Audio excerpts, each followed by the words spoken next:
So how many of you made special efforts to observe the solar eclipse? 2.5? 1.5, 2.5. Okay. What was that like for you? Are you observing anything in your own psyche or your own mind? Have you observed the last 2 days in your own mind? What's happening? What's taking place? Any observation? Forget about the solar eclipse. What's happening inside of you? Are you observing that? How was yesterday?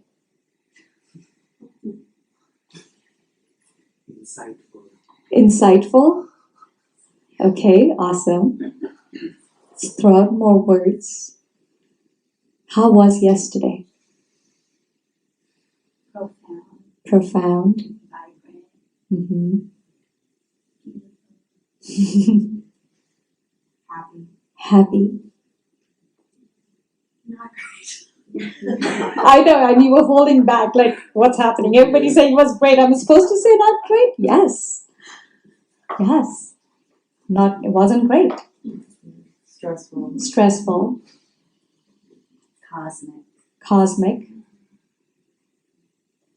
And everybody else is not speaking of that, not really resonating with that stuff. Yes. I'll say mine was like serene part of the time and kind of chaotic part of the time. Mm-hmm. So from one spectrum to the other. Beautiful. So what is a solar eclipse? The light, the energy of the sun got disrupted momentarily.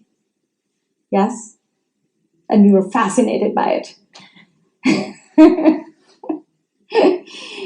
Did you know you are in a state of unaware energy movement of your own body?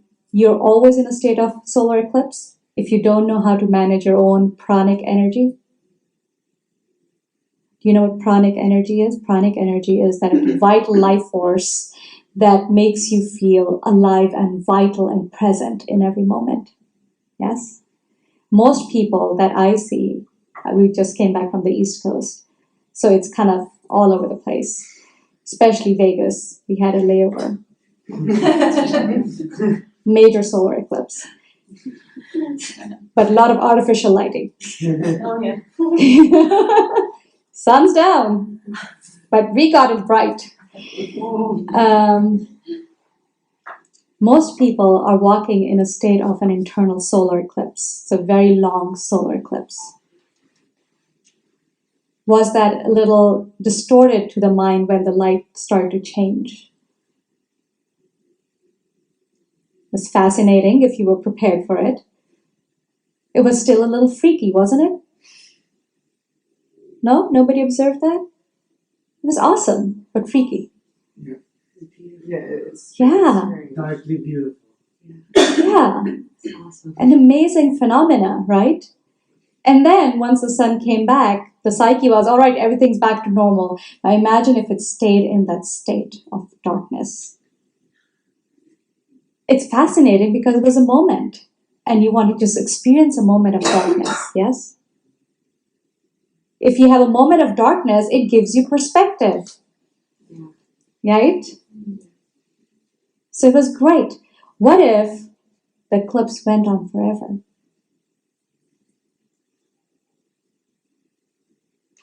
Would it still be divine? No. Depressing. From divine to depressing in 30 seconds. That's the name of my next book. Actually, not next book, my first book. But our state within ourselves, if you notice your lives, if you notice your energetic patterns, if you notice that every little thing on the outside can bring you into a state of solar eclipse. Why is that? If in the celestial movement, this is once in multiple years phenomena, just once, for a few seconds. Other than that, the sun is shining as it is being ordained by nature to flow. It flows with nature, yes, with the cycle of nature, movement of nature. Yeah. The sun stays, but the earth moves. Everything is flowing per What the ancient Vedic scholars called yogis would say that this whole thing is kind of held up by this bull of dharma. Imagine visual back then. They said a giant big blue bull, and the name is dharma, and it holds this whole balance on its back. Something is holding this whole balance in place. So the word they used for that was it's a dharmic balance. Dharmic means as ordained by that creator itself. So here's the deal.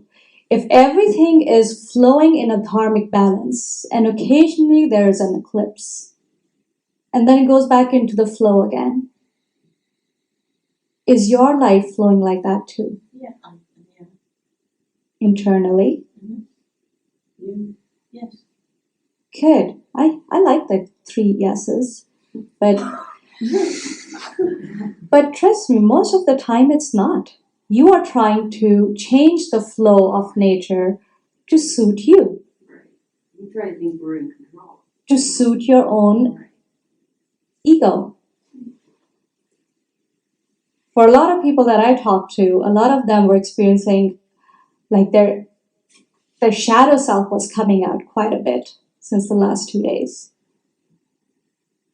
Yeah, now I get nods. Uh-huh. Waheguru. What is wrong with that? Why are we so afraid of seeing our shadow self? It's okay, because if you see your shadows occasionally and acknowledge them for what they are, then you get perspective on the light. Yes? Your job is to know how to flow through the transition between the shadow and light. It's not to condemn the shadow. Look at how many people altered their lives to just experience how long was a complete eclipse last? 3 minutes? No, less than that. Few 2 seconds? minutes and sometime. Yeah. Few seconds, literally. Yeah. The Right. whole thing takes 2 minutes and something from beginning and end. So they traveled everywhere. We couldn't even get a car in the East Coast. We had to rent an RV. We dropped our son to college in an RV. That was awesome. Something to be remembered, right? But it was amazing how much of an event we were making out of this.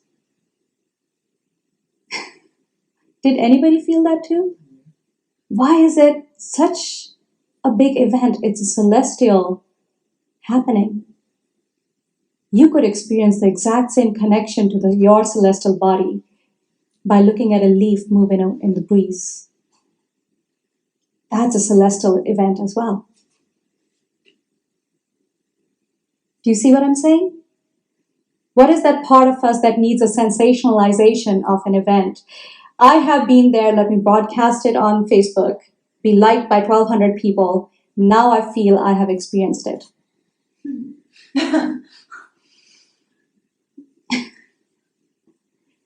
Do you see the craziness that I see? I hope you do. I hope you do, because that will pull you out of the hype of everything and get into the simplicity of nature. It's happening within you.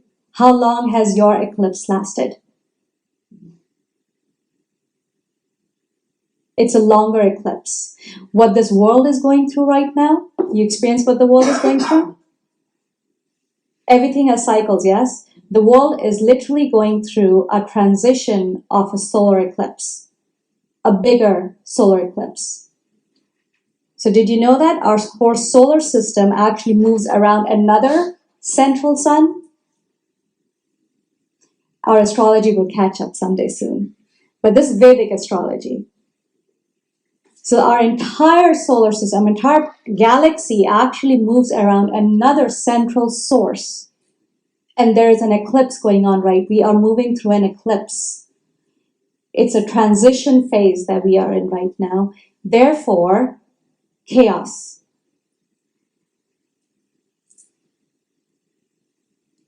Internally and externally. And if during this solar eclipse, you can connect into your pranic body, If you can go into that source and say, it is thy light that lives in every heart. It is your light that illumines every soul. Let me get out of my mind. Let me get out of my ideology. Let me get out of my idea of right and wrong. Because there is no right and wrong.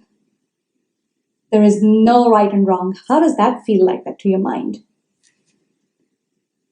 So I get what you're saying about no right and wrong, but in living in like the world that we live in today, don't we kind of have to have a concept of that?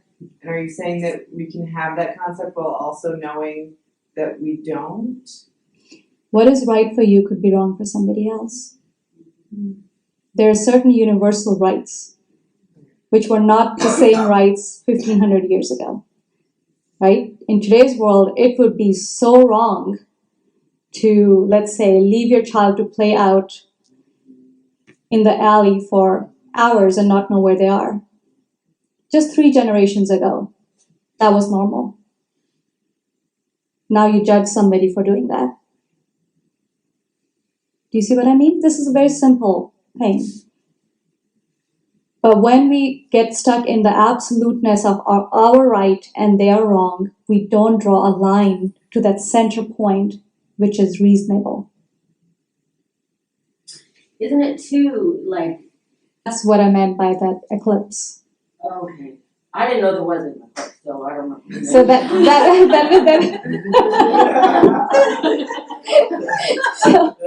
that eclipse is that shadow self within us, right? There is a shadow self. You all realize that? There's that shadow within us. And we try not to see it. We try, especially for those of us in the spiritual community, we try to shun that idea of the shadow completely. But what I'm trying to say, acknowledge that there is that shadow, but that shadow is also a part of the bigger intelligence. Your job is to understand how the shadow works. If you begin to have understanding of your own shadow, you will actually stop judging people completely. The judgment for somebody else comes because we don't understand our own shadow. So when we see it in somebody else, it invokes ours. Is this making sense? Yeah.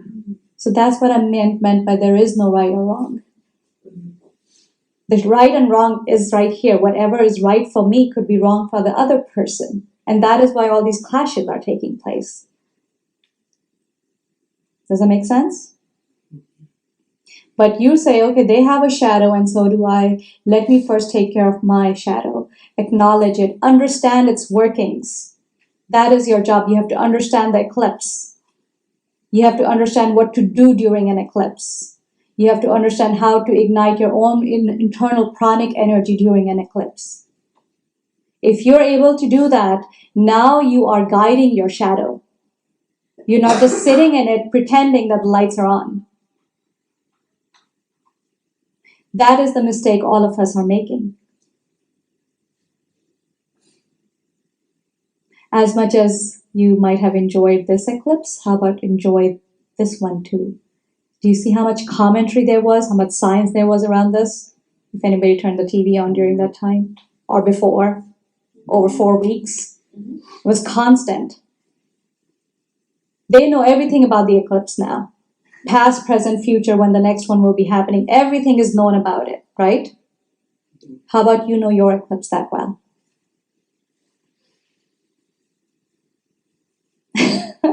Do you know it that well? Why is it happening? What's creating the shadow? What's the science behind it? When can I predict the next one will happen? 28 days, women. People be warned. Next eclipse coming up. But that's what I want each one of us to start to gauge within ourselves. It's okay to be having a shadow. It's okay. But understand its workings. If you understand its workings, you will actually love the eclipse just like you did this one. and you'll be able to manage your sun energy, your Surya energy. For more inspirational offerings, visit us at sevenchakrayoga.com.